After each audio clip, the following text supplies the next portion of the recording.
Welcome, sleepy souls, to the Creepy Night Show. Tonight, I'm here to help you drift into deep, peaceful sleep. Before we begin, don't forget to like this video and subscribe for more bedtime stories. Let me know in the comments where you're watching from and what time it is right now. And if there's a story you'd like to hear next, I would love to know that too.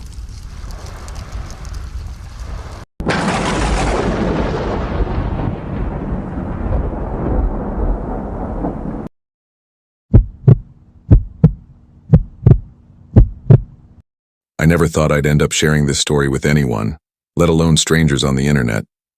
But every time I try to sleep, I hear it. The faint sound of soil being disturbed, the whisper of something moving beneath the ground. It's been almost 12 years since that night, but the cemetery hasn't left me. I grew up in a small town in Pennsylvania, the kind of place where everyone knows each other, and the only exciting thing for teenagers to do was drive out to the old Willow Creek Cemetery and try to scare ourselves. The place had been there since the 1800s, surrounded by rusted iron gates and leaning gravestones that looked ready to collapse. Half the graves didn't even have names anymore, just weathered stone half swallowed by moss. Local kids told stories, of course. There was the woman in white who supposedly wandered near the willow tree at midnight. There was the whistler, a man who died in the mines and was buried without a tongue, who could still whistle his mournful tune in the dark. I never believed any of it. Ghost stories were just background noise in a boring town. But the thing that drew us there wasn't the ghosts. It was the crypt. At the far end of Willow Creek, past the newer graves and into the older forgotten section, stood a stone mausoleum. The door had long since been chained shut, and a rusted padlock hung like a warning. Nobody in town seemed to know who the crypt belonged to.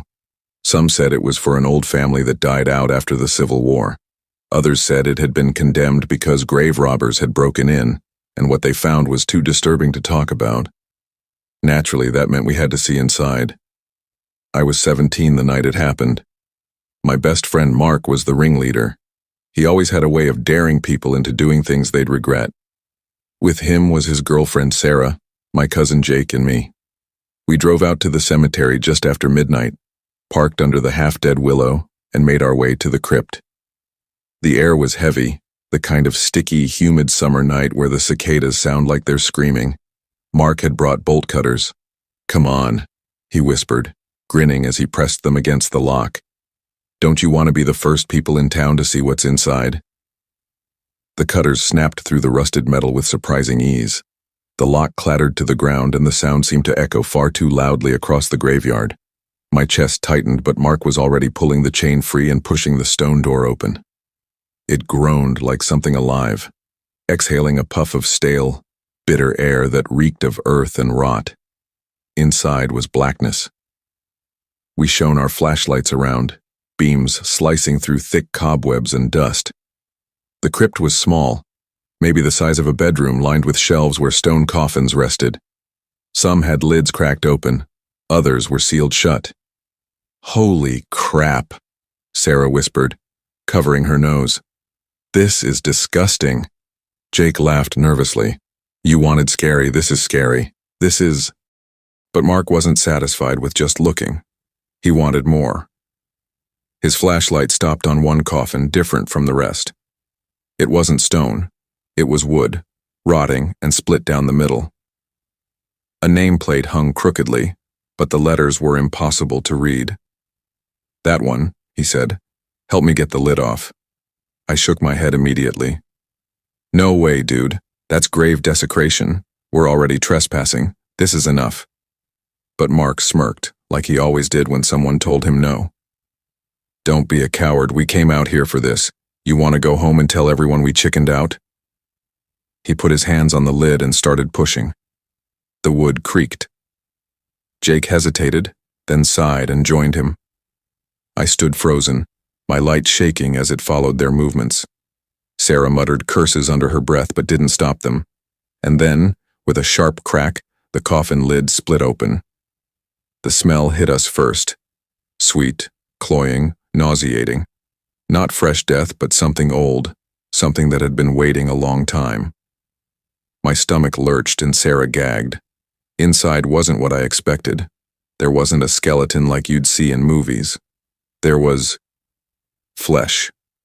Dried, blackened, mummified flesh clinging to bones. The skin looked tight, stretched, but disturbingly intact for how old it had to be. But the worst part, the part I'll never forget, was the face. The eyes were gone, just hollow pits, but the mouth was open wide, as if frozen mid-scream. And in its bony fingers was something I didn't understand at first. A bundle, wrapped in rotting cloth. "Holy hell," Jake whispered.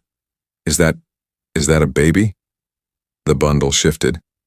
I swear to God, it moved. I stumbled back, nearly tripping over my own feet.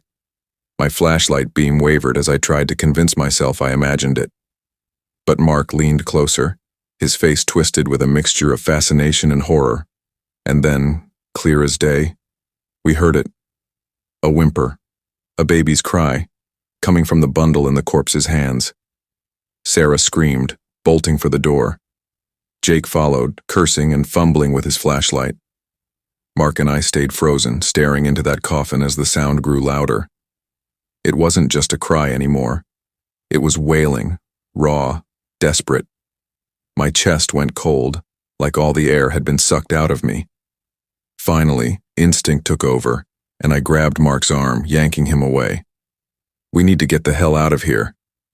He resisted for a second, still staring down like he was hypnotized.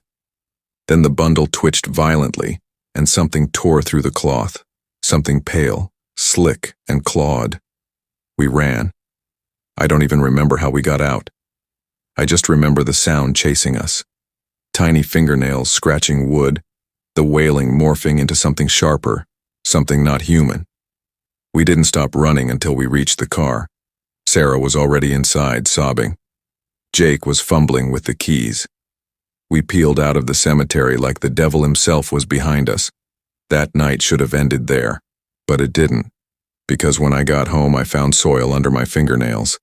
Thick, dark soil, and I hadn't touched the ground. The next week, Mark stopped showing up to school. His mom said he wasn't feeling well. Then, a few days later, he was gone. Just gone. Police searched the woods, the rivers, the whole town. They found his shoes by the cemetery gates. Nothing else. Jake swore he saw something in his backyard one night, a small figure, crouched near the trees, watching his house. A week later, his dog was found dead, throat torn open. Jake's family moved away not long after. Sarah doesn't talk about it. If I bring it up, she hangs up the phone. She lives 3 states away now, but sometimes she texts me in the middle of the night. "Do you hear it too? The crying? And me?"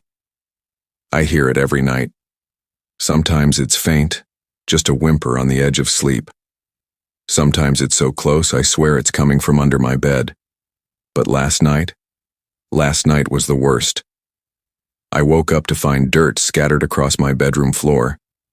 My closet door was open, and from the dark inside came the sound, wet, ragged breathing and the soft, unmistakable wail of a baby. And then I saw it, a small, pale hand curling around the closet door, the same hand that tore through the bundle in the coffin.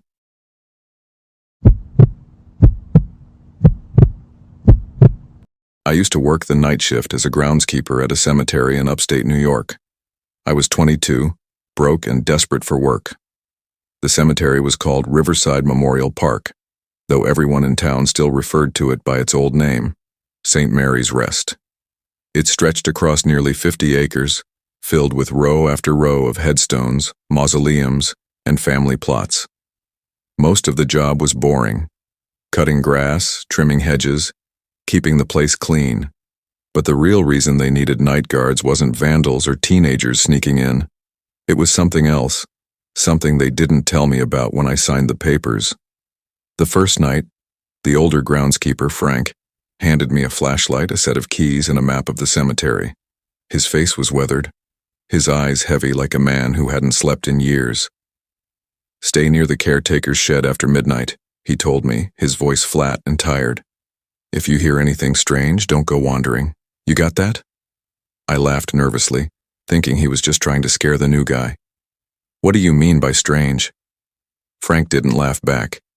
He just stared at me a moment, then said, "You'll know." That first week was uneventful. I'd do my rounds, smoke a couple cigarettes by the gate, and sit in the shed with my phone until sunrise. The cemetery at night wasn't as scary as I thought it'd be. It was quiet, almost peaceful. The moonlight spilled across the marble stones and the owls kept watch from the trees. But on my 6th night, something changed. Around 2 in the morning I heard it, a sound that didn't belong. It was faint at first, drifting through the still air like a whisper. I thought maybe it was a fox or a raccoon, but as I stepped out of the shed, I realized it was singing. A woman's voice, soft, mournful, humming a lullaby.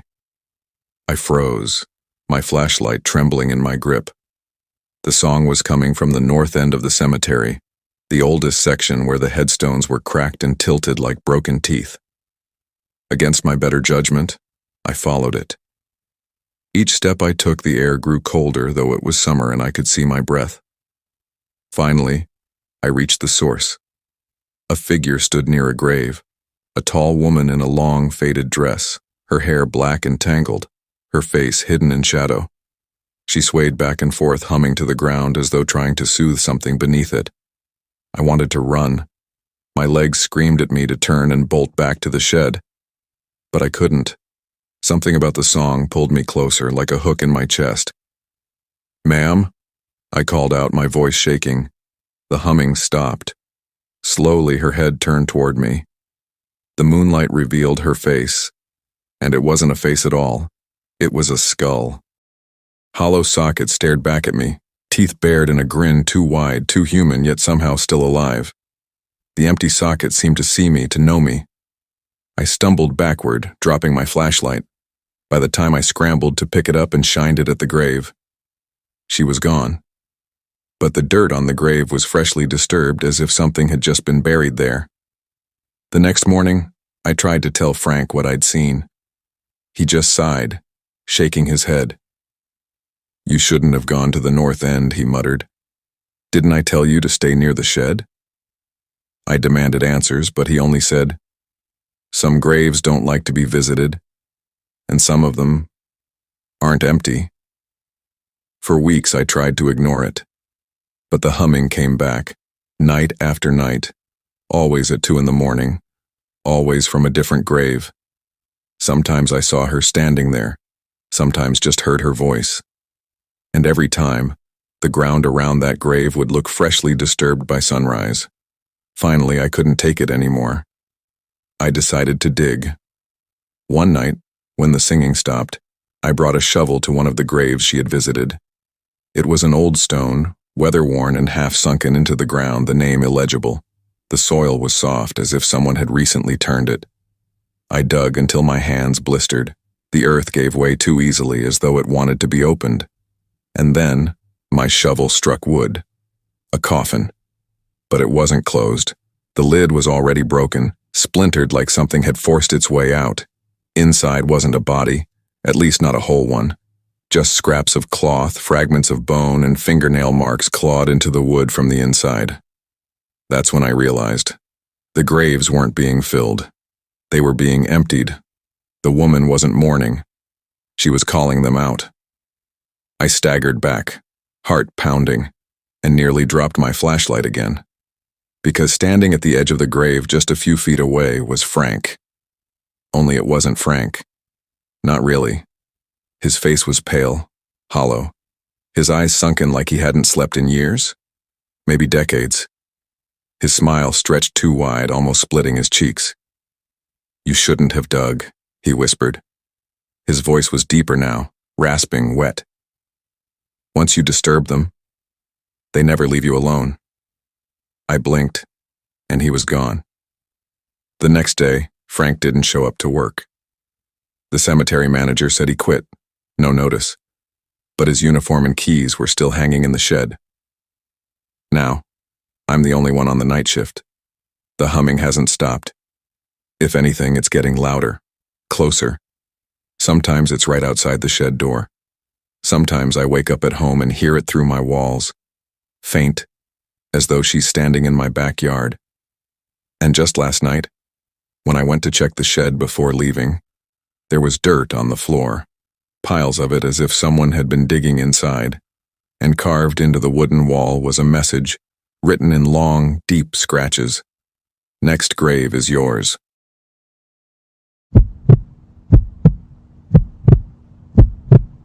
When I was a kid, my grandmother used to warn me never to play near the old Greenfield cemetery at the edge of town. It wasn't just because it was dangerous, with crumbling tombstones and broken fences. It was because, as she always said in her hushed, trembling voice, some graves don't stay where they're put.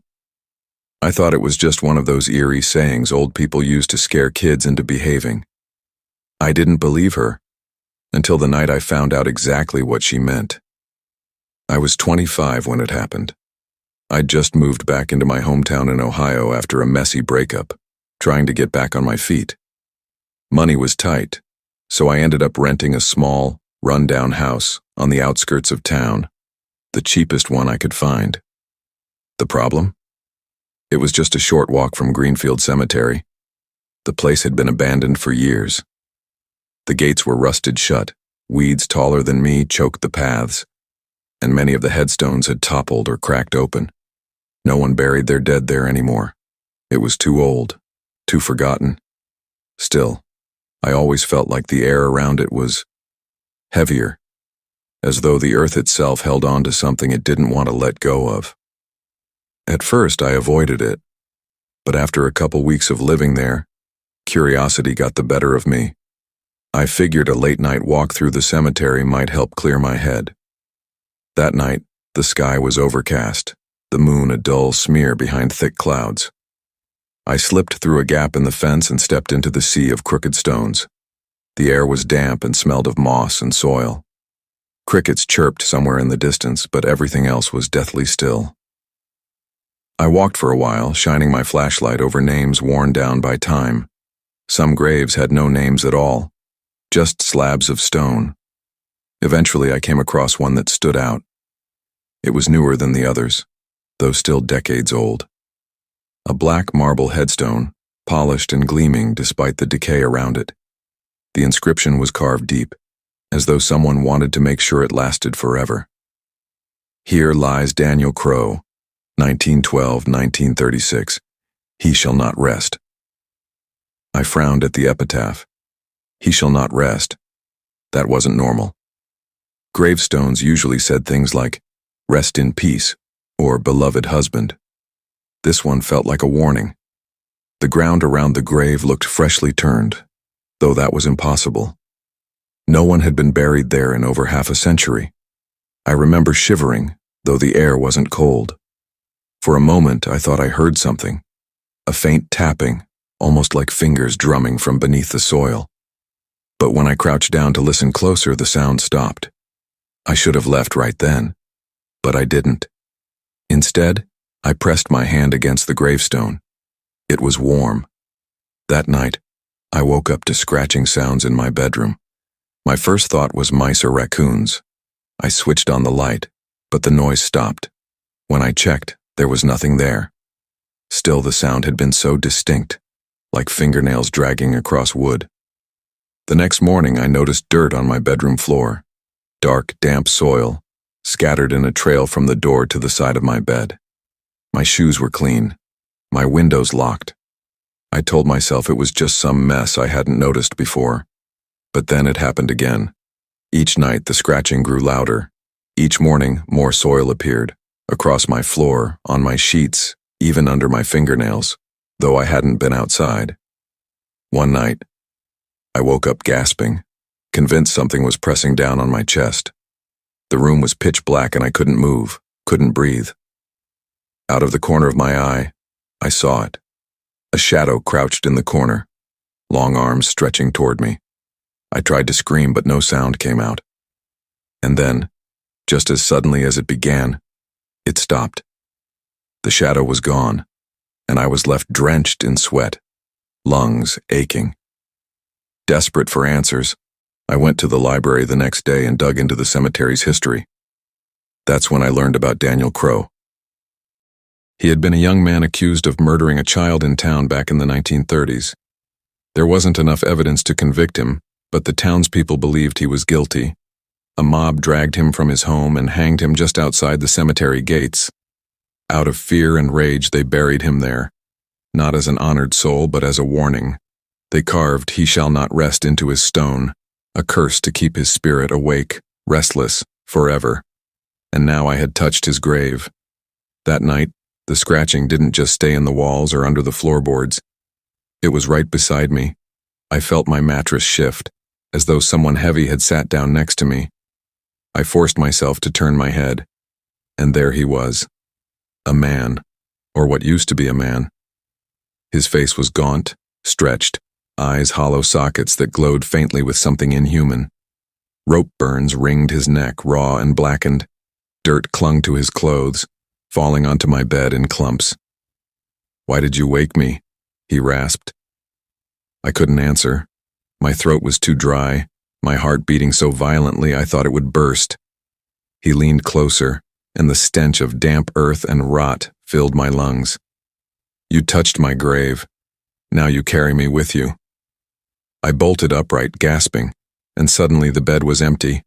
No man, no dirt, nothing. Just silence. I told myself it was a dream, some twisted nightmare brought on by stress. But the soil kept appearing. Over the next few weeks, it spread beyond my bedroom. I'd find clumps of it in my kitchen sink, in the shower drain, even inside the fridge. No matter how much I cleaned, it came back, fresh and wet, like it had just been dug from the earth. Worse, the shadow followed me. I'd see it at work in the corner of my eye, crouched near the filing cabinets. On the bus, I'd catch its reflection in the window, sitting right behind me. One night I fled my house entirely, convinced I could escape it. I drove to my sister's place 2 towns over, arriving at nearly 3 in the morning. She thought I was drunk, paranoid. I begged her to let me stay the night. When I woke up the next morning, she was pale, trembling, pointing at the floor. There was dirt all over her living room carpet. She kicked me out that day. I tried hotels, motels, even sleeping in my car. It didn't matter. Wherever I went, the soil followed. So did he. The last time I saw him was a week ago. I was standing in the bathroom brushing my teeth, trying to convince myself I was losing my mind.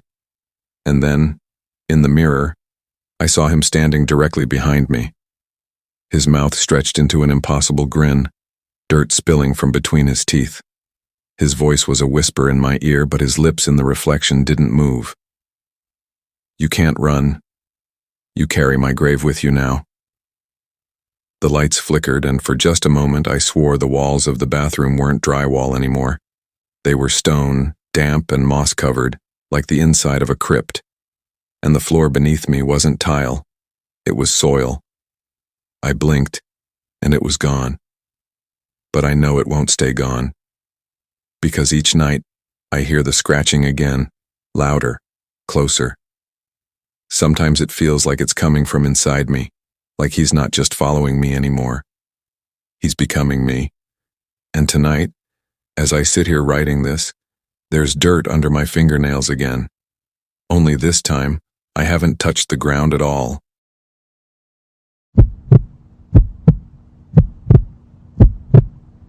I never wanted to work nights at the funeral home. But when you're broke, drowning in debt and struggling to keep your head above water, you take whatever job comes your way.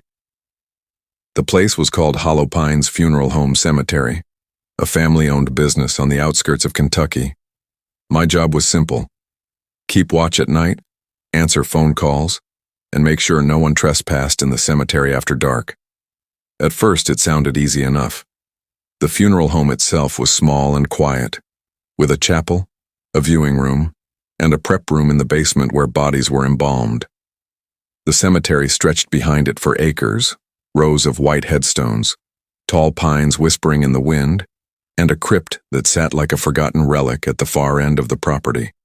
The manager, Mr. Holloway, was a stiff, gray-haired man who barely looked me in the eyes. On my first day, he gave me the tour, walking me past the graves with his flashlight beam cutting through the dusk. "There are rules you'll need to follow," he said flatly. Never leave the chapel lights off after midnight. Don't answer the phone if it rings between 2 and 3. And if you hear anything coming from the crypt, don't investigate. I laughed nervously, thinking it was some kind of hazing ritual, but his face never cracked a smile. You understand? He asked again, his voice sharper this time. I nodded, though a knot tightened in my stomach. For the first couple of weeks, nothing happened. I sat behind the desk at night drinking coffee, scrolling through my phone, sometimes watching late-night TV on the old box set in the lounge. The phone would ring occasionally, but always before midnight. The lights stayed on. The crypt stayed silent. But then came the night of the storm. Rain hammered the roof, and thunder rattled the windows. Around midnight, I was checking the viewing room when the power flickered, plunging everything into darkness for a split second before the backup generator kicked in. The chapel lights sputtered back on, weak and buzzing.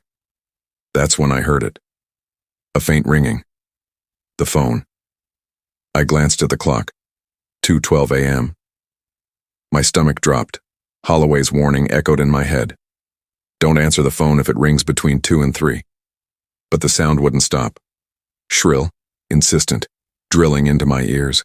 Against every instinct, I picked it up. Hello? Static hissed on the other end. For a moment, I thought the storm had messed with the line. Then, through the crackle, a voice emerged. Faint, raspy, childlike. Don't let them out. The line went dead. I stood frozen, heart pounding. My hands were shaking so badly I nearly dropped the receiver. I tried convincing myself it was a prank, maybe some kid who knew about the funeral home's creepy reputation. But then I noticed something. The chapel lights were flickering again. I turned slowly, and my stomach turned to ice. Every single coffin in the viewing room, 3 of them, lined neatly for upcoming funerals, had their lids open. Empty. The storm outside roared, but inside the silence was suffocating. I felt eyes on me, dozens of them, though the room looked empty. My flashlight beam shook as I swept it across the polished wood caskets, the floral arrangements, the velvet curtains. Nothing. And then I heard it. Footsteps. Not outside. Inside. Coming from the basement. I wanted to run, but my legs carried me forward instead. Down the creaking stairs into the prep room, where the air was damp and metallic with the smell of chemicals. That's when I saw the gurney. The sheet covering the body was half pulled back, and beneath it the skin wasn't pale and still. It was gray, mottled, twitching. Fingers curled and uncurled slowly, like they were testing their strength. I stumbled back, clamping my hand over my mouth to keep from screaming. My flashlight flickered, and when it steadied again, the body was gone. The door to the crypt slammed upstairs. I bolted back up, nearly tripping over my own feet. The front doors were locked, but the air was different now. Thicker, colder, as if the entire funeral home was holding its breath. I told myself I wouldn't go near the crypt. Holloway's warning repeated in my head, don't investigate. But the sound drew me closer anyway. Whispering. Dozens of voices, low and layered, echoing from the crypt's stone walls. I pressed my ear to the cold door, and for a moment, I could make out the words. Let us out. Let us out. Something inside pressed against the door, hard enough to make the chains rattle. I ran back to the office, locked myself in, and waited for dawn. The whispers faded just before sunrise. When Holloway arrived that morning, I confronted him, my voice shaking as I demanded answers. He stared at me for a long time, then finally spoke. The crypt doesn't hold the dead, he said quietly. It holds the ones who refuse to stay dead. That's why the lights must stay on, to keep them weak. That's why the phone mustn't be answered, because they call when they're strongest. And that's why you never, ever open the crypt. Because if you do... He trailed off, his eyes shifting to the chapel. I followed his gaze. The coffins that had been empty the night before were closed again, perfectly sealed, as though they'd never been disturbed. Go home, Holloway said finally. And don't come back tonight. I quit that day. I didn't even collect my final paycheck. But here's the thing. Leaving didn't help. The phone at my apartment rang last night. 2:17 a.m. I didn't answer, but when I picked it up this morning to call my mom, there was dirt packed into the receiver. Fresh, damp soil. And just now, as I write this, my lights are flickering, and I can hear whispering through the walls.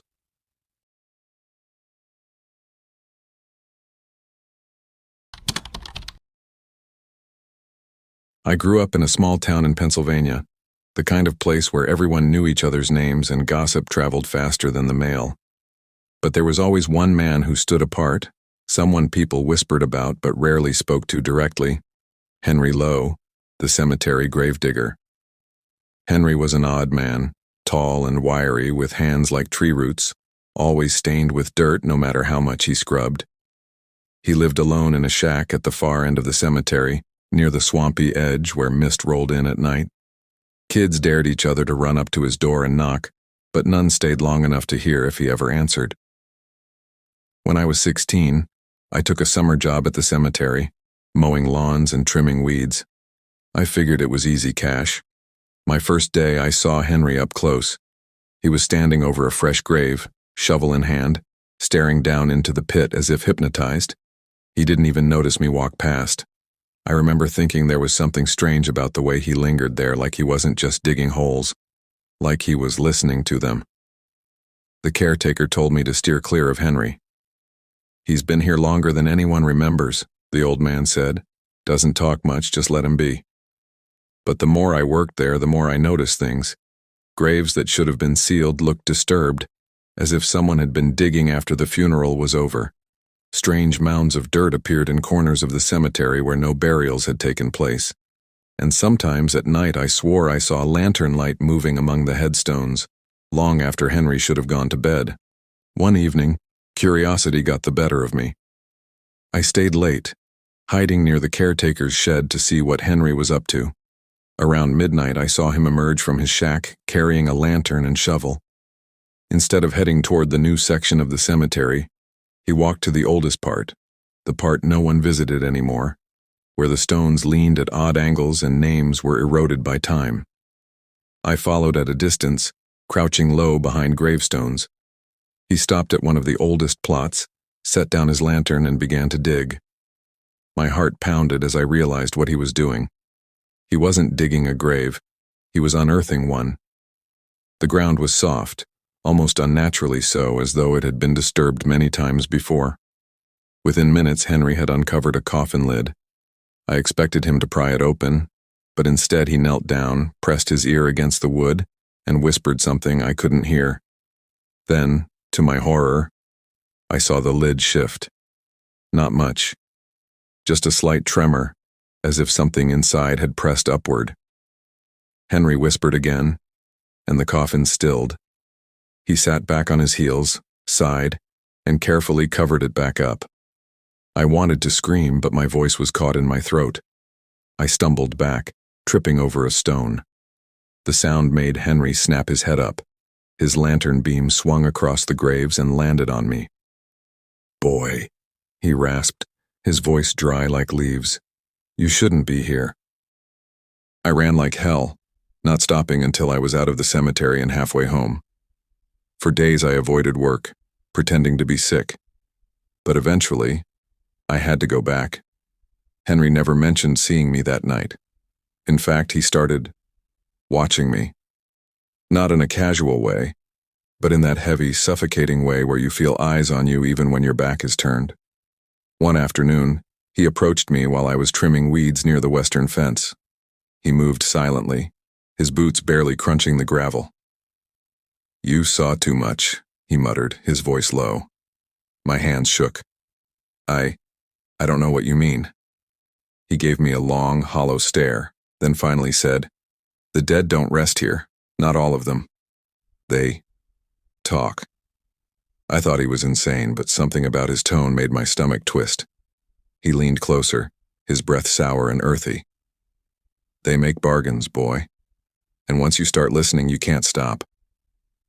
Before I could reply, he walked away, dragging his shovel behind him, the sound grating against the stones. That night, I couldn't sleep. His words replayed in my head. They make bargains. I started to wonder if what I saw at the coffin had been real. The following week, tragedy struck. A young woman from town died in a car accident, and her funeral was held at the cemetery. I watched from a distance as her family wept, and the casket was lowered into the ground. Henry was there too, standing a little too close, staring a little too long. That night I did something reckless. I snuck back into the cemetery with a flashlight. The air was damp, fog rolling between the stones. I crept toward the woman's grave, my heart hammering in my chest. That's when I saw him again. Henry, already there, lantern glowing. He wasn't alone. The coffin lid was open, dirt scattered around like it had exploded outward.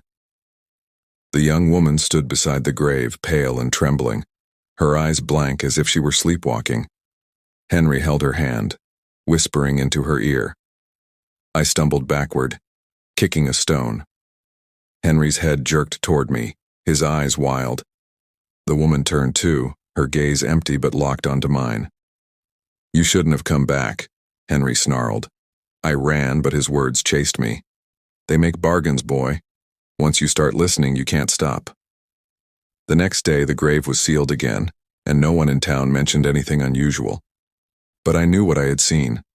I quit the job. But even now, years later, I dream of that night.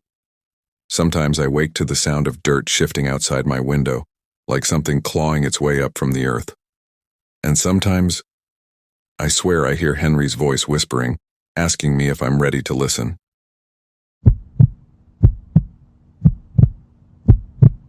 I never thought much about cemeteries. To me, they were just quiet places filled with old stones and forgotten names. But everything changed one summer night when I agreed to help my uncle with his small-town cemetery in Ohio. He was the caretaker and needed someone to cover his night shift because he was sick. I was 19, a little broke, and thought it would be easy money.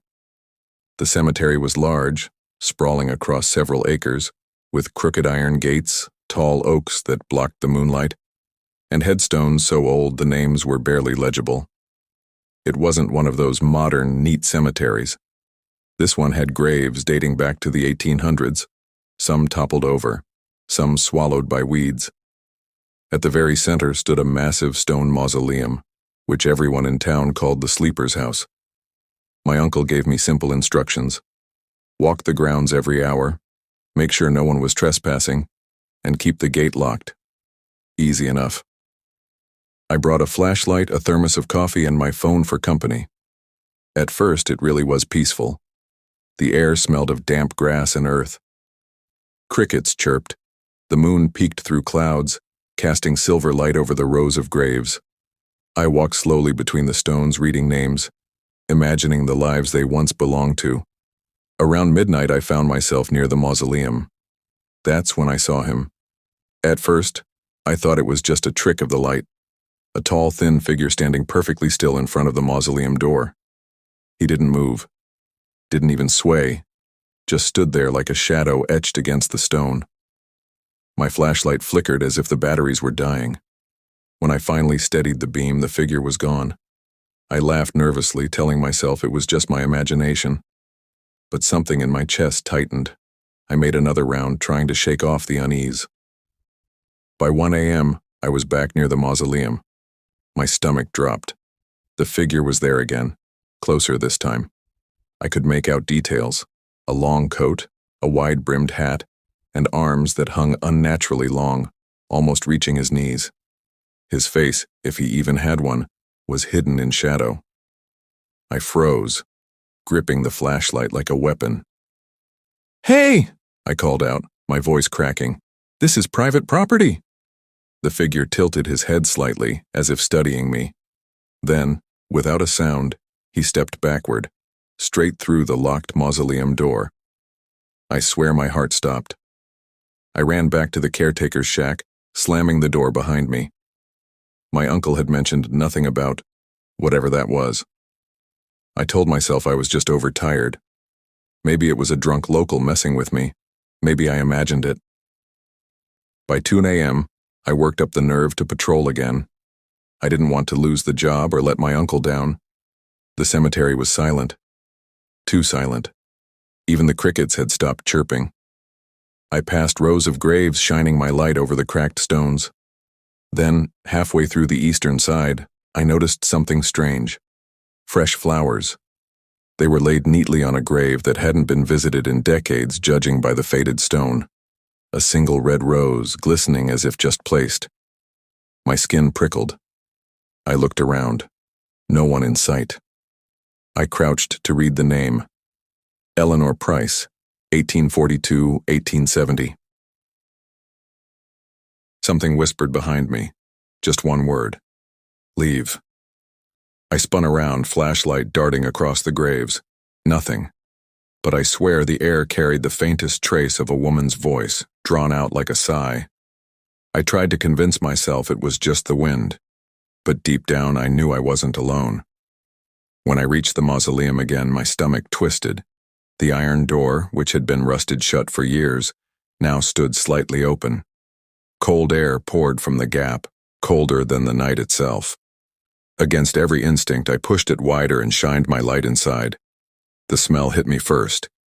Damp stone and something sour like rotting flowers. The walls were lined with old marble crypts, names carved deep into the stone.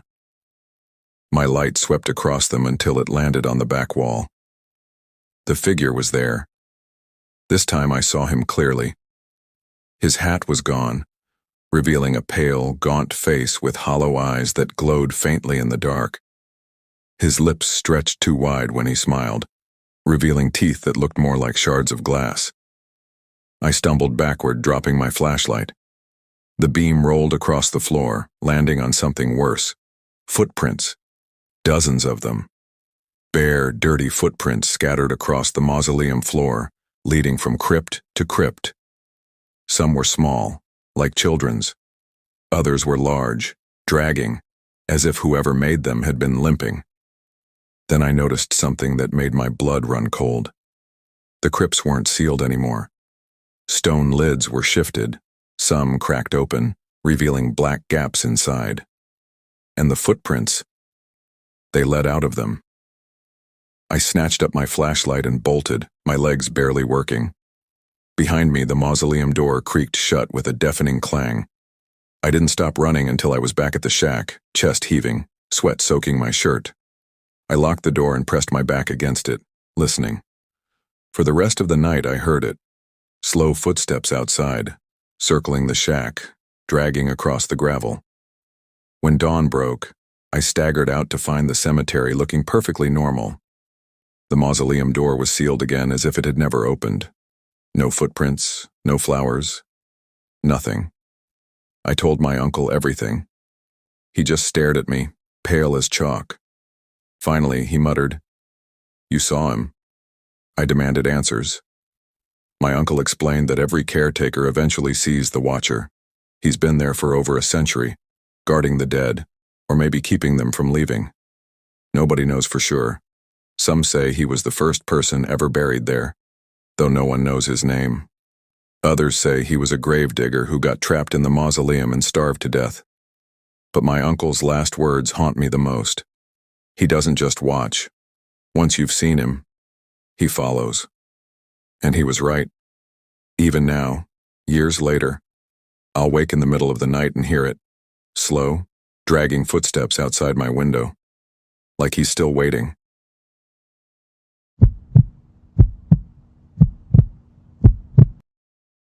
When I was in college, I took a night security job to pay for tuition. It wasn't glamorous. I patrolled a massive cemetery on the outskirts of Boston. The place was ancient, filled with Victorian-style mausoleums, elaborate angels, and iron gates that creaked like they hadn't been touched since the Civil War. The caretaker gave me a rundown on my first day. The rules were simple. Lock the main gate at dusk, patrol every 2 hours, and report anything suspicious. But then, almost as an afterthought, he added one more thing. If you ever hear the bell, Don't go looking for it." I laughed, thinking he was joking. There hadn't been a bell in the cemetery for decades. In the old days, they used safety coffins, rigged with little bells above ground so if someone was buried alive, they could ring it and be dug out. But those were long gone, rusted away, or removed. The caretaker never explained further. He just gave me a look that made me uneasy. The first few nights were uneventful. I walked the grounds, listening to the crunch of gravel beneath my boots, the occasional hoot of an owl. The cemetery was strangely peaceful. That changed on my fifth night. It was close to 1 a.m. when I heard it, the faint, unmistakable sound of a bell ringing. I froze mid-step. It wasn't far, maybe 100 yards away, coming from the oldest section of the cemetery where the tombstones leaned and crumbled with age. The ringing wasn't frantic. It was slow. One chime, a pause, another chime, like someone desperately conserving their strength. My first instinct was to follow it. Maybe some local kids had snuck in playing a prank. I gripped my flashlight and started walking, but the caretaker's warning clawed at the back of my mind. Don't go looking for it. Still, I pressed on. As I entered the oldest part of the cemetery, the bell grew louder. My light swept across cracked stones half sunken into the earth. Moss clung to everything. The air smelled damp, sour like waterlogged wood. Then I saw it. An old grave with a rusted iron frame and above it a small, tarnished bell that looked like it hadn't rung in 100 years. But it was swinging. The cord attached to it stretched down into the earth. My stomach turned cold. Against all logic, someone, or something, was pulling it from below. I crouched, shining my light on the headstone. The name was nearly erased by time, but I could make out fragments. Abigail, died 1823. The bell stopped. Silence pressed in around me. Then, faintly, I heard something worse than the ringing. A voice. It was muffled, strangled by dirt, but unmistakably human. "Help me." My chest seized. It was impossible. Abigail had been dead for nearly 2 centuries, but the voice came again, more desperate this time. "Help me. Please." Every instinct screamed at me to run, but some awful pull rooted me in place. I knelt down, pressing my ear to the earth, and I swear, I heard scratching, fingernails clawing at wood, scraping, splintering. I stumbled back, gasping for air. The bell swung violently now, clanging again and again. My light flickered, and in that brief darkness, I thought I saw something move, a pale hand breaking through the soil, reaching upward. Then the ground shuddered, collapsing inward with a sickening thud. The bell went still. The scratching stopped, and the silence that followed was worse than the sound itself. Shaking, I fled back to the caretaker's office. I didn't sleep at all that night. The next morning, I confronted him. I told him about the bell, the voice, the hand. His face went pale. He sat me down and finally told me the truth. The cemetery had a history. In the 1800s, dozens of people were buried alive by mistake. Comatose, misdiagnosed, declared dead too early. Families installed bells for safety. But sometimes, the bells rang long after the families stopped coming. The story said that even after the bodies decayed, the souls kept ringing. "They're trapped," the caretaker whispered. "Not alive, not at peace. And if you answer them, if you dig, they'll drag you down to take your place." I wanted to quit right then, but I needed the money. Against my better judgment, I stayed. Weeks passed. Some nights I heard nothing. Other nights, the bells would ring faintly in the distance. I forced myself to ignore them, repeating the caretaker's warning in my head. But one night something changed. It was late winter, snow crusting the ground. The cemetery bathed in silver moonlight. I was on patrol when I heard not one, but several bells ringing at once. Their tones overlapped, frantic, dozens of voices crying out from beneath the soil. Then came the whispers. Not muffled this time, clear, hissing around me, circling like the wind. Dig. Help us. Free us. The air grew heavy. My flashlight flickered out. In the darkness, I felt movement beneath my feet, the ground shifting, swelling, like something was crawling upward. I bolted, slipping on the ice, sprinting toward the office. Behind me, I swear I heard wood splintering, soil breaking open, and a chorus of bells ringing in unison. I locked myself inside, heart slamming against my ribs, and waited for dawn. When morning came, I stepped outside cautiously. The cemetery looked normal. No open graves, no disturbed soil. Just rows of silent stones, as if nothing had happened. I quit that day. It's been years, but the sound haunts me still. Sometimes, in the dead of night, I wake to faint ringing in the distance even though I live miles from that cemetery. And sometimes, I hear it closer, like it's coming from the walls of my own house.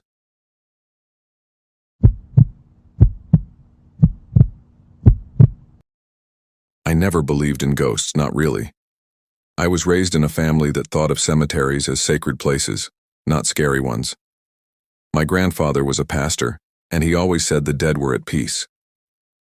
But that was before I spent one summer working for the County Historical Society in Virginia, tasked with cataloging graves in a forgotten cemetery that hadn't been touched in over a century. The cemetery lay deep in the woods, hidden behind thickets and blackberry vines.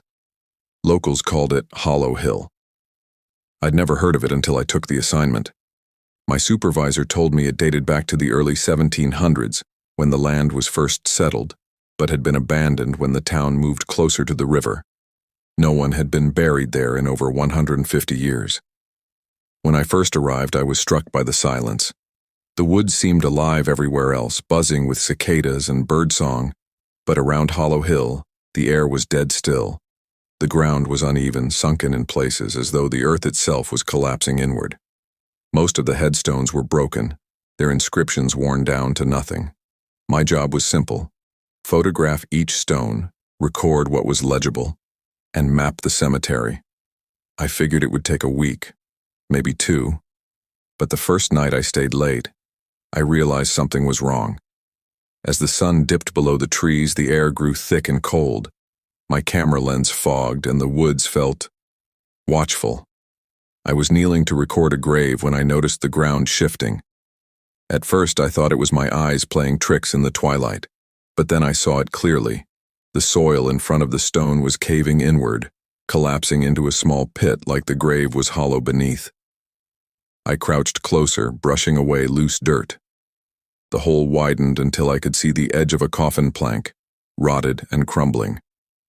But it wasn't the decay that made me recoil. It was the emptiness. The coffin was open, completely empty. No bones, no remnants, nothing.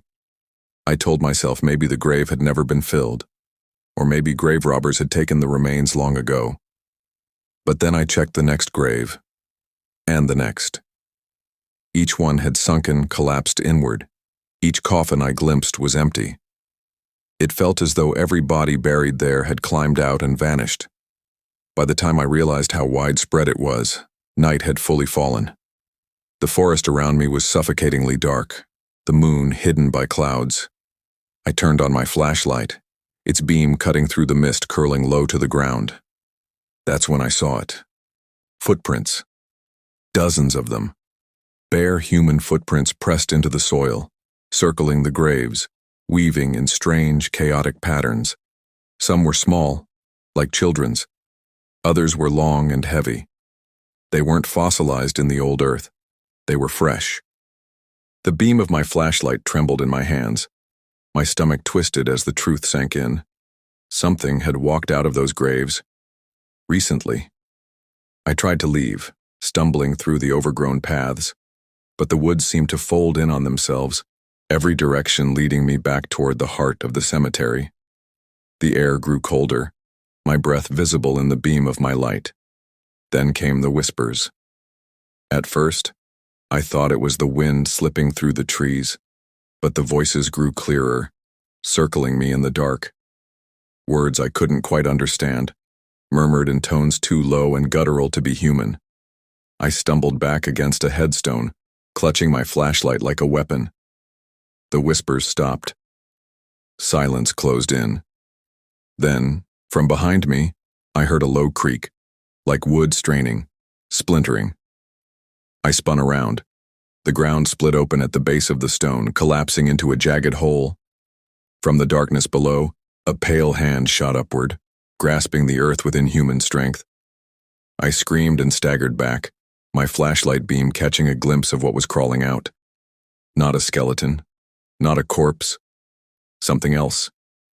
Its skin was gray and tight, stretched over bones that seemed too long, too sharp. Its eyes were black pits, empty but hungry. It hauled itself upward, dirt spilling from its frame, and as it rose, more holes began to open all around me.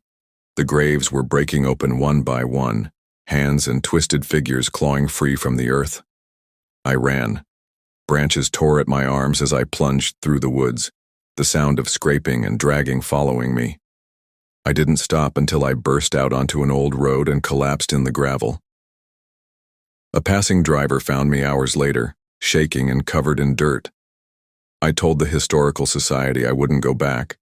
They thought I was crazy, or maybe drunk, but they didn't press me. The cemetery was abandoned again, left to rot in the woods, but sometimes when I drive near that part of Virginia, I avoid the forest entirely. Because I swear, if I glance too long into the tree line, I'll see them, figures standing still between the trunks, heads tilted toward me, waiting for me to come back. And the worst part? Every time I close my eyes at night, I dream of sinking earth and empty coffins, and I hear the same whisper over and over. You don't bury the dead at Hollow Hill. You release them.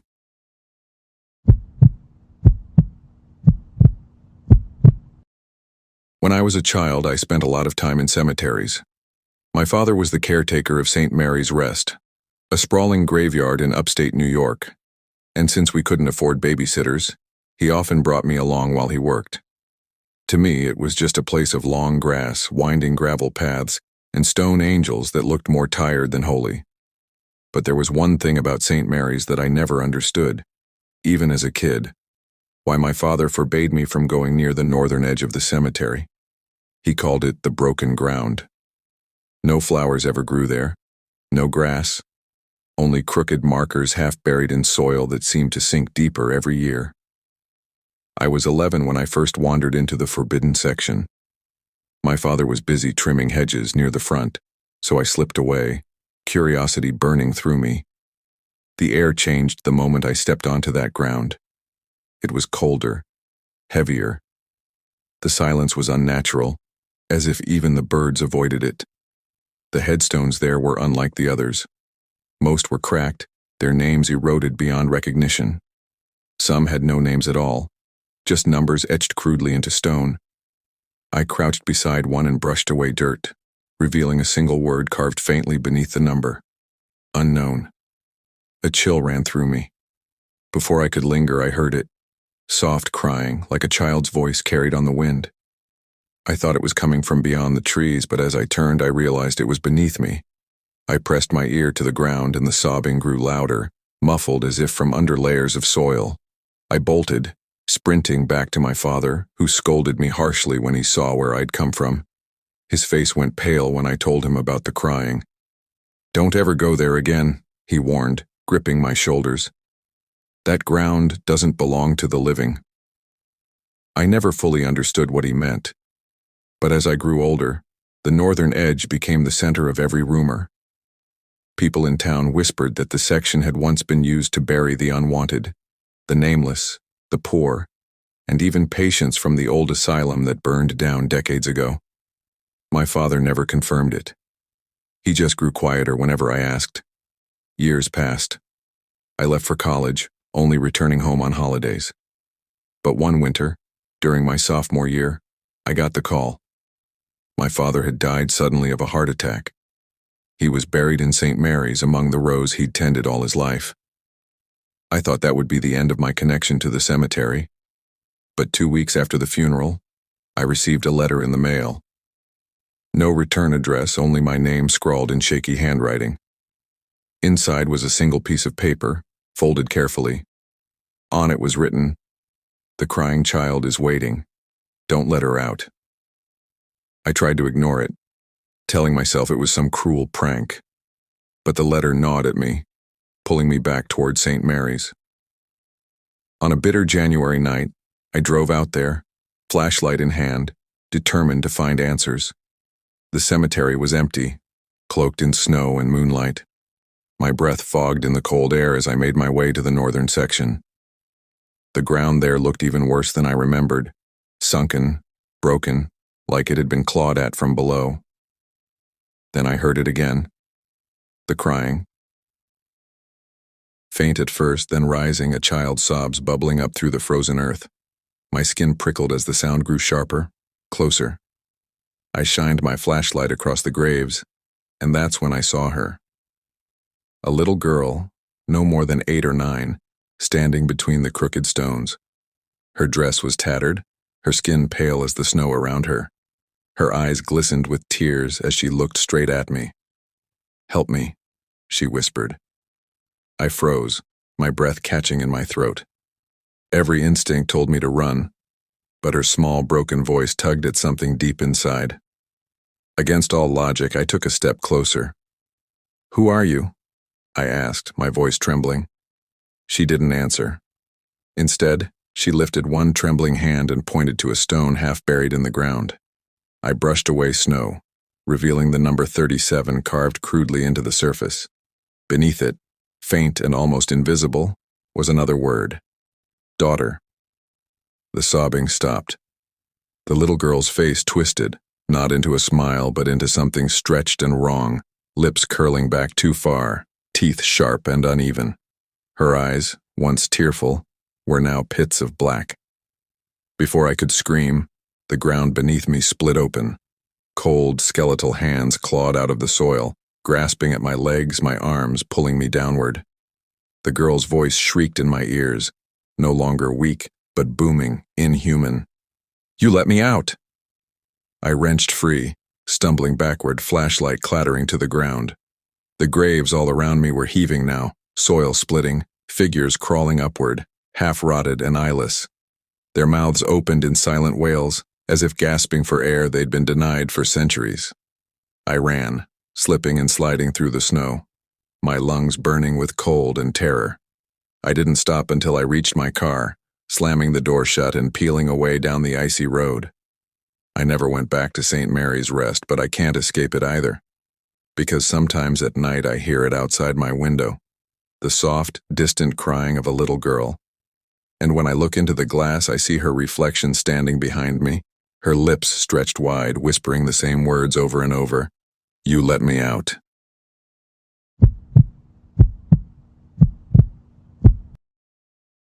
I never believed in the supernatural. Ghost stories were nothing more than drunken campfire tales to me, or late-night Reddit confessions from people who wanted attention. That all changed the night I decided to spend time in Fairview Cemetery, the same cemetery where half my family was buried. Fairview was old. Not couple of decades old, but 1800s old. The entrance was flanked by rusted iron gates, and ivy climbed the cracked stone walls that surrounded the graveyard. A weathered sign hung above the gate, barely readable: Fairview Rest. All welcome.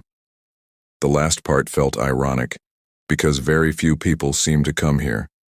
I had gone there originally because I was restless. My dad had passed away a year earlier, and on the anniversary of his death I thought it would be meaningful to sit by his grave for a while.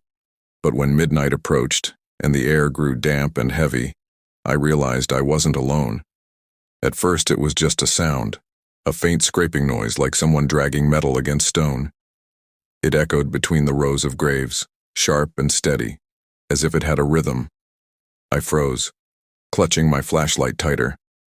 I scanned the dark, expecting to see some vagrant or caretaker, but the light only caught old headstones, leaning at odd angles like crooked teeth. "Hello?" I called out, my voice sounding far weaker than I intended. The scraping stopped. I thought about leaving, but something rooted me to the spot. Maybe it was stubbornness, maybe fear, maybe both.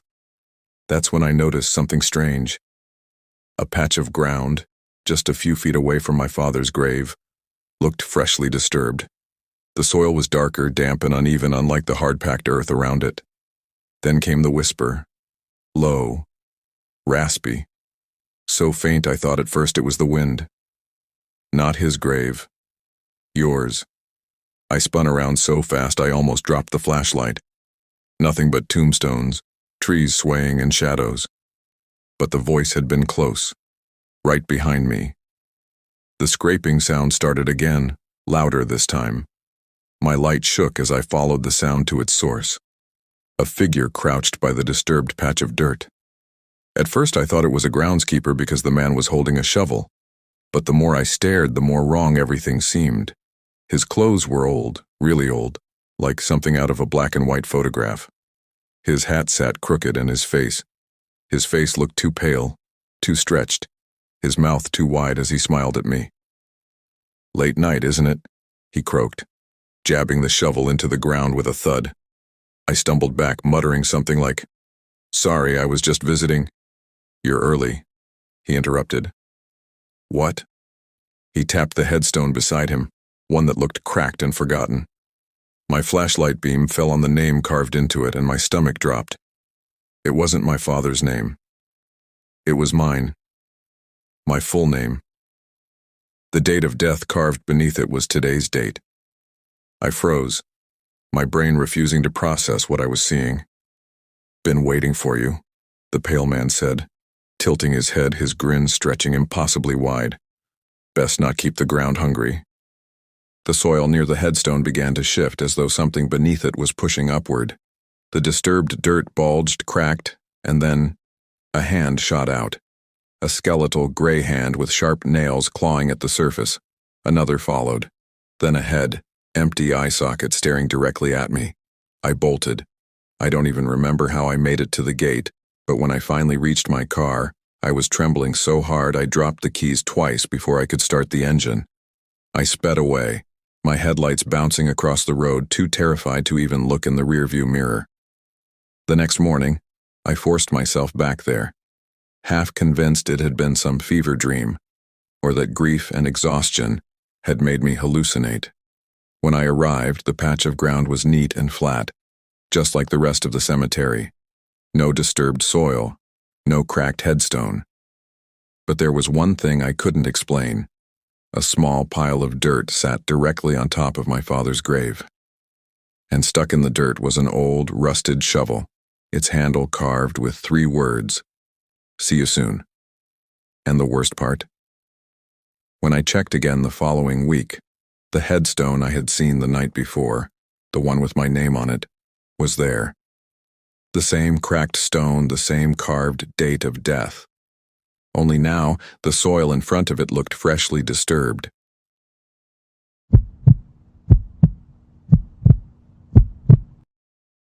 I grew up in a small town in Maine, the kind of place where gossip traveled faster than the wind off the coast.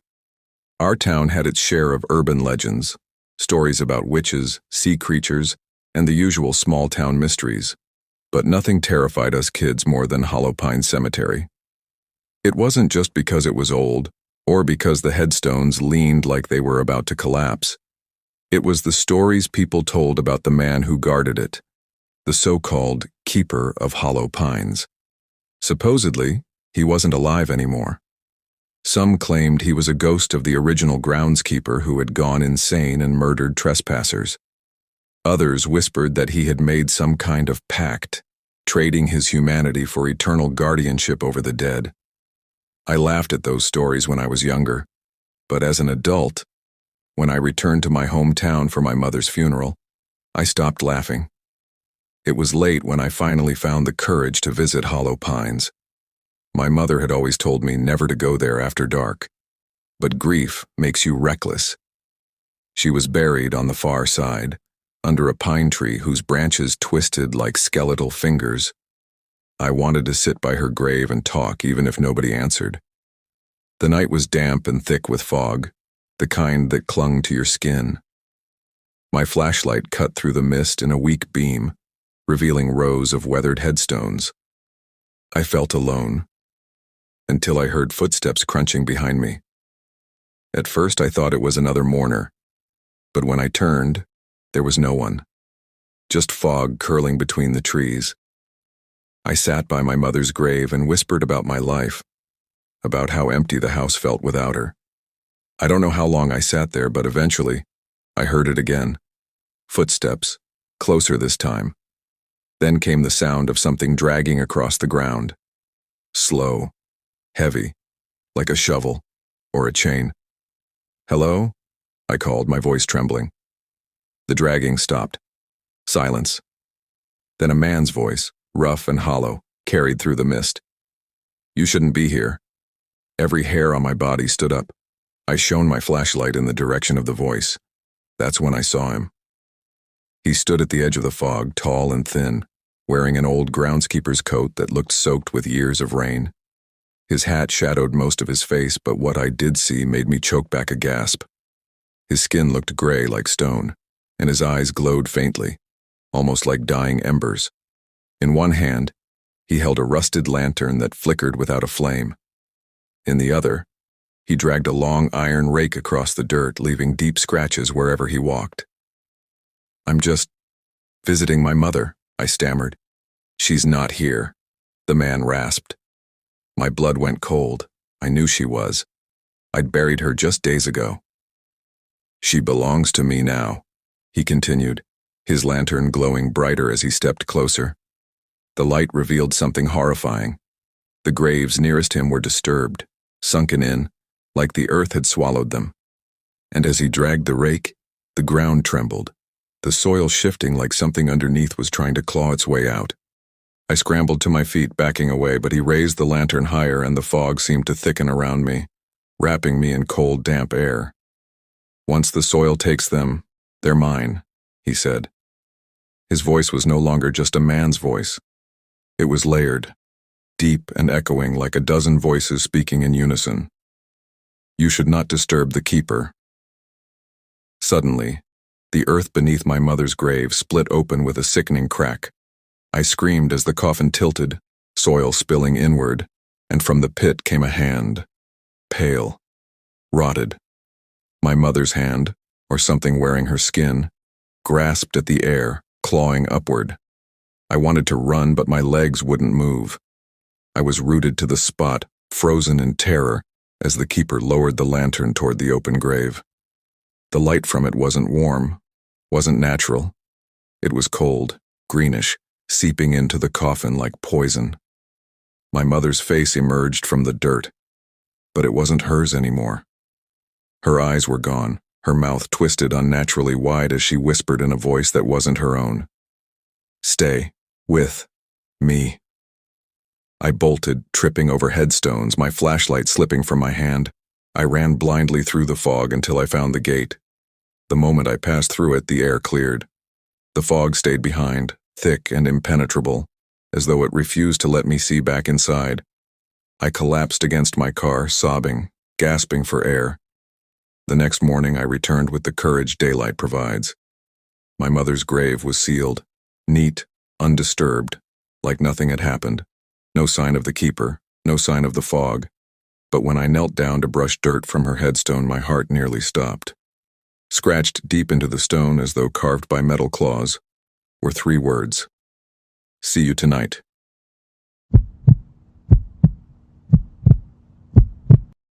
When I was in college, I took a summer job cataloging graves in a historic cemetery outside of Savannah, Georgia. It sounded easy enough. Walk the rows, photograph headstones, log names and dates into a database. The place had a kind of beauty, with moss-draped oaks and marble angels leaning gracefully over the dead. It was peaceful by day. But once dusk fell, that cemetery became something else entirely. It started with the stories the locals told me. They spoke about a woman who roamed the grounds, always dressed in black from head to toe, her face hidden behind a lace veil. They called her the mourner. According to legend, she was a widow from the 1800s who had buried her husband there and never left. Some said she wept over strangers' graves.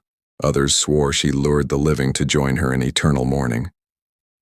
I laughed at first, dismissing it as Southern ghost lore, but my laughter didn't last. One evening, I stayed later than usual. The sun had already dipped below the trees and the air grew heavy with that wet, sweet smell of magnolias mixed with something else: damp soil, rotting leaves. I was crouched by a tilted gravestone, typing into my tablet, when I heard it, the faint sound of sobbing. It was soft at first, almost a trick of the wind, but it grew louder, rawer, filled with grief so deep it made my chest ache just hearing it. I froze. The sound was coming from somewhere behind me. I turned slowly, and that's when I saw her.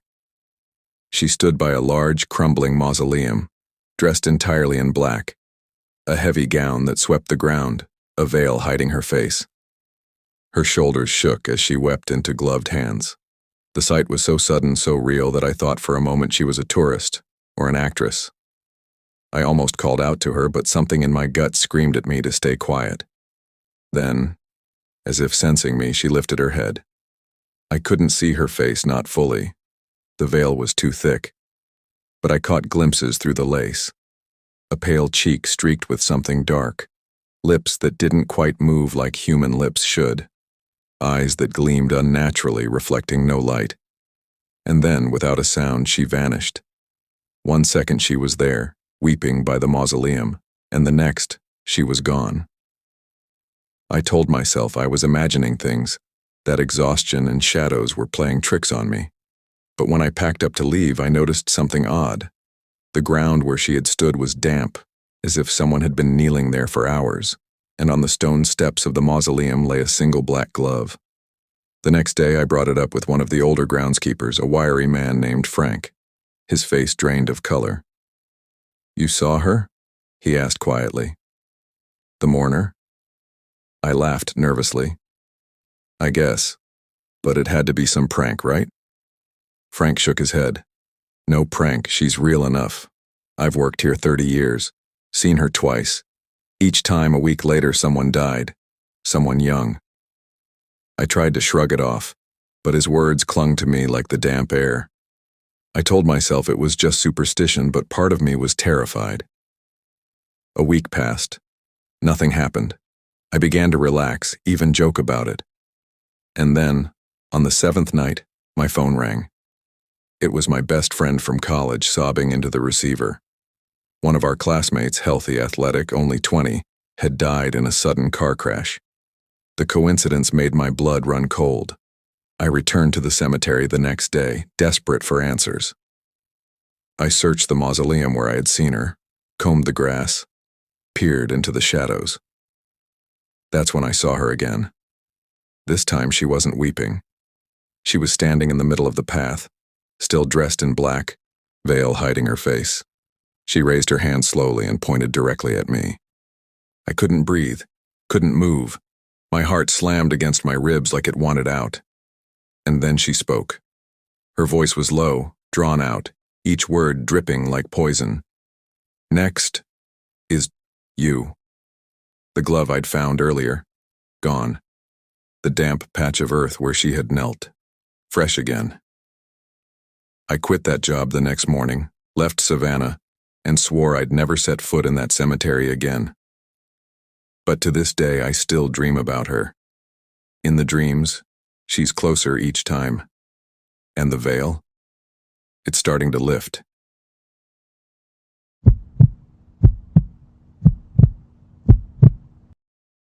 I never expected a summer internship to nearly destroy my sanity. During my last year at university, I got accepted into a small anthropology project in Pennsylvania. Our task was to document an abandoned cemetery on the outskirts of town, a place locals called Black Hollow. It wasn't on any official records, which made it perfect for our research. Or so we thought. Black Hollow was unlike any cemetery I had ever seen. The headstones weren't arranged in neat rows, but scattered, as if the dead had been buried wherever there was space. Many of the stones were cracked in half, names eroded by rain and time, the inscriptions unreadable. The air felt wrong the moment we stepped in, thick, charged, like a storm was about to break. Even in broad daylight, shadows seemed to stretch farther than they should have. There were 4 of us in the group, me, 2 other students, and our professor, Dr. Avery. He was fascinated by forgotten graveyards, convinced they revealed untold truths about history. We spent days photographing stones, measuring plots, and sketching the layout of the grounds. But on the third day, something changed. It began with the whispers. At first, I thought it was one of my classmates talking while I worked, but every time I turned, they were silent. The whispers were faint, urgent, like dozens of voices speaking at once just below the surface of the earth. When I knelt to photograph one of the sunken graves, I swore the sound grew louder. My skin crawled as if unseen fingers were brushing against it.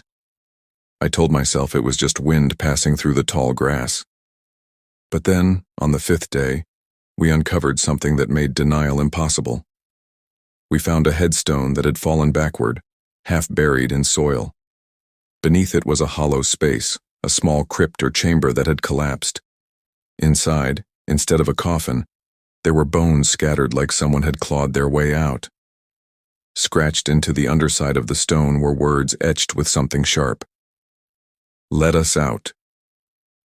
Dr. Avery dismissed it as vandalism from decades ago, but I could see the way his hands shook as he recorded it. That night I couldn't sleep. Every time I closed my eyes, I heard the whispers again, closer, clearer. By the sixth day, the rest of the team was hearing them too. One student, Claire, swore she felt her name being whispered. The other, Mark, claimed he saw a hand pushing up from the soil. Dr. Avery tried to keep us calm, but his eyes had dark rings, like he hadn't slept in days. On the seventh day, everything fell apart. We were gathered near the center of the cemetery when the ground beneath us began to tremble.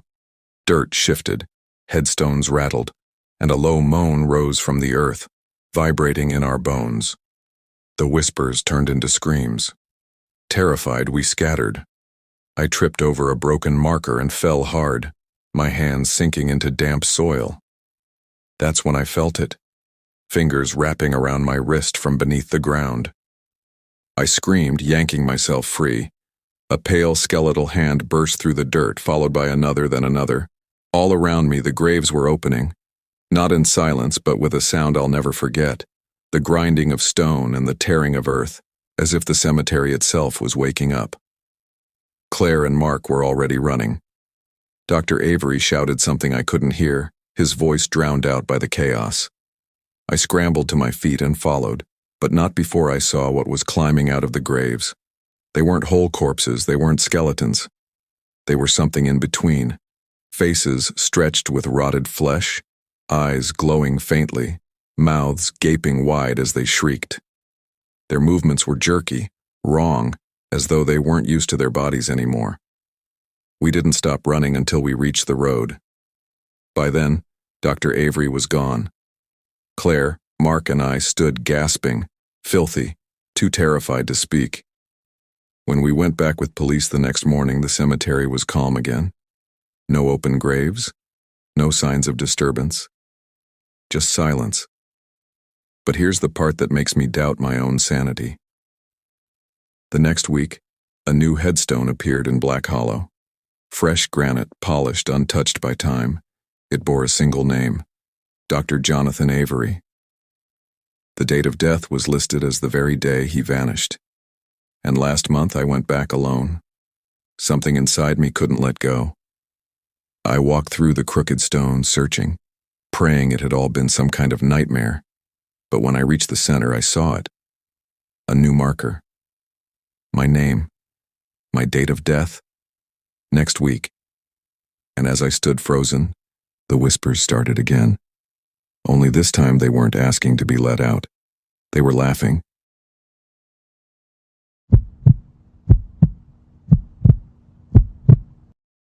I grew up in a rural town in Oregon, where the forests are dense and the nights go dark earlier than most people are used to. My fascination with cemeteries began when I was a teenager, sneaking into local graveyards to take photos for a photography class. But one place always drew me more than the rest. Cedar Hollow Cemetery, a sprawling site perched on a hill, surrounded by ancient pines whose roots twisted over the graves. The older townsfolk spoke of a figure called the Lantern Man. They said he was a caretaker from the 1800s who had gone mad, wandering the cemetery with a lantern that never burned out, searching for graves that weren't his to guard. The stories made me laugh back then. Teenage bravado, you know. But something about Cedar Hollow always felt off. I decided to spend the night there once, wanting to capture night photography for my portfolio. I brought a tent, snacks, a thermos of coffee, and my camera gear. The first hours were quiet, peaceful even. Fog rolled in from the valley, curling around headstones like smoke. My flashlight and camera light barely penetrated it. I thought about leaving when I saw a faint light flickering through the fog, too steady to be a star, too dim to be a street lamp. I froze. It was moving. Slowly, methodically, along the winding path between graves, a lantern glowed.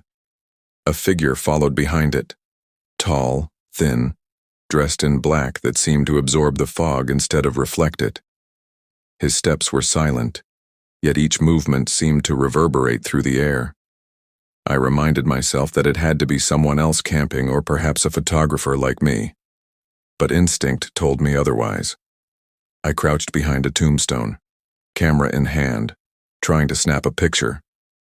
The figure paused, then turned slowly toward me. Even in the faint glow of the lantern, I couldn't see a face. It was as if the shadows themselves had formed the shape of a man. My heart pounded in my chest. Then I noticed something that made my blood run cold. The lantern wasn't just glowing, it was absorbing light. The fog around it darkened as if reality itself was being pulled toward it.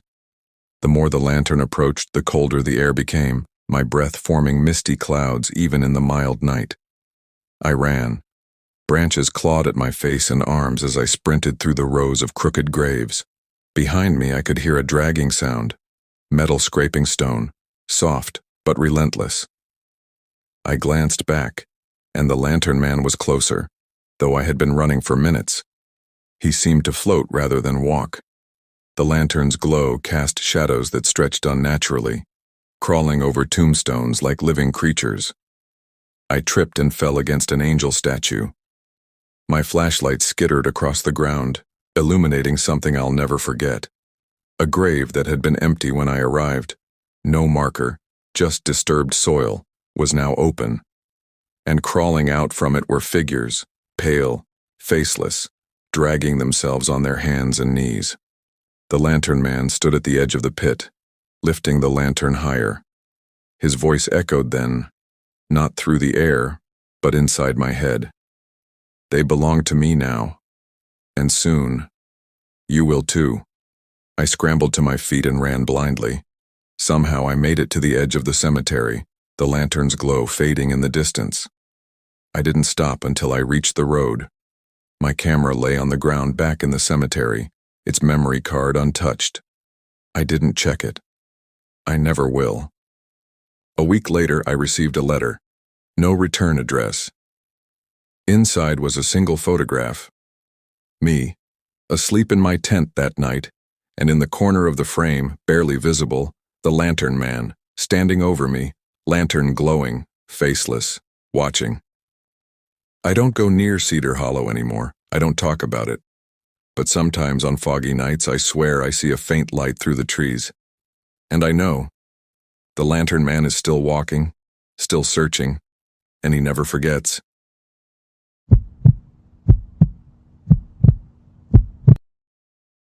I had always been fascinated by old cemeteries, but nothing prepared me for Ravenswood Cemetery, a place steeped in local legend.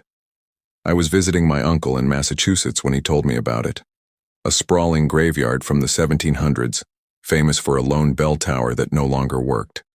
Locals whispered that the bell rang itself, only for those who were about to die, and that the sound brought the dead closer to the living. I laughed it off as superstition, but my curiosity wouldn't let it go. I decided to visit one late October evening. The air was cold, crisp with the scent of decaying leaves. Fog rolled low, curling between crooked gravestones that leaned like broken teeth. The cemetery had been abandoned for decades. Weeds and ivy had claimed paths once well-trodden. I stepped cautiously, flashlight cutting through the darkness. At first, it was peaceful.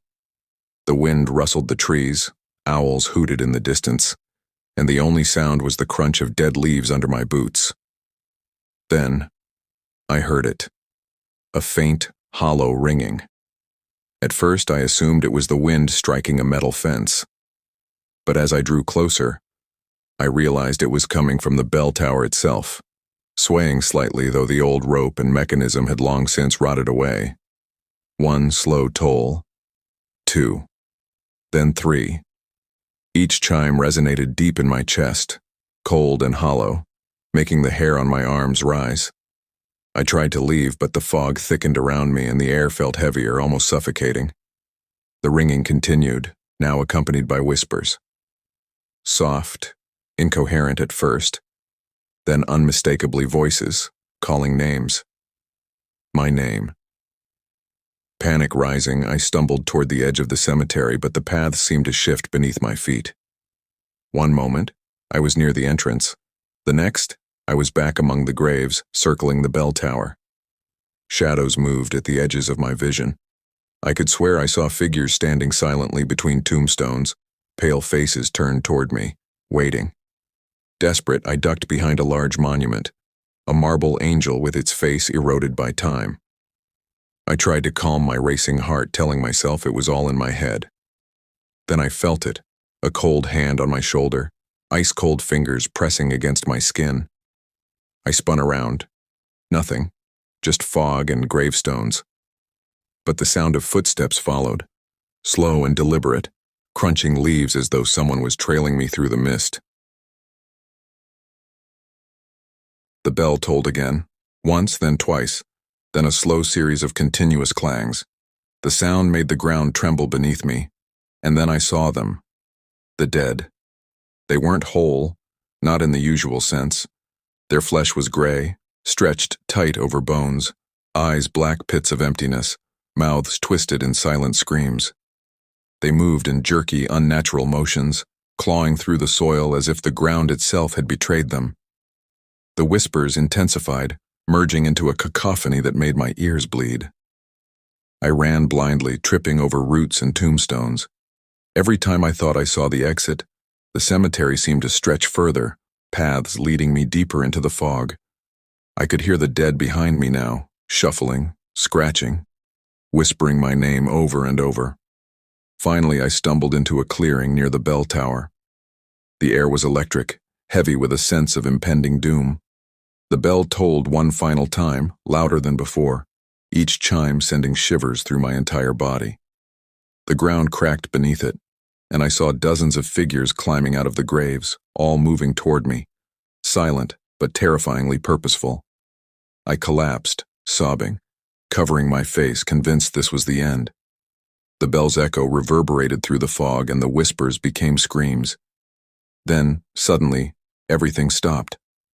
Silence, thick and oppressive.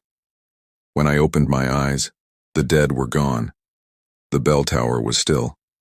The fog hung in the air, motionless, and at my feet lay a small, blackened bell, no larger than a child's hand. I picked it up, and it rang once, softly, faintly, and in that moment, I felt a presence behind me whispering in a voice I could never forget. "You've heard it now. Forever." I left Ravenswood Cemetery that night, and never returned. But every time I hear a bell ringing in the distance, I freeze. Because I know deep down it's not a church bell, it's a mourning bell, and I can feel the dead coming for me.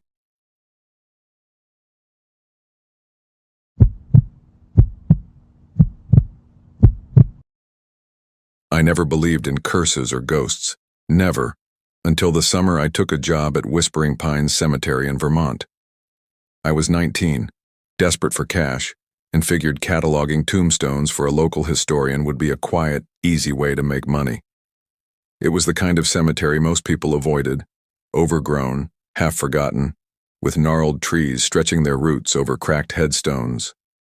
The locals said it was cursed, but I laughed off their warnings. The first few days were mundane. I photographed stones, recorded inscriptions, and made notes for the historian. But there was one section the historian had told me to avoid, the northwest corner, beyond the old oak grove. He said it was unstable, but I noticed the tone in his voice. Fear. Not caution, but real fear. I assumed it was overprotectiveness of history. On the fifth day, curiosity got the better of me. I stepped into the forbidden northwest corner. The air changed immediately. It became heavier, colder, as if the earth itself had grown denser. The headstones were ancient, some cracked beyond recognition, and the grass grew so thick that my boots sank with every step. The smell of damp soil and decay clung to the air.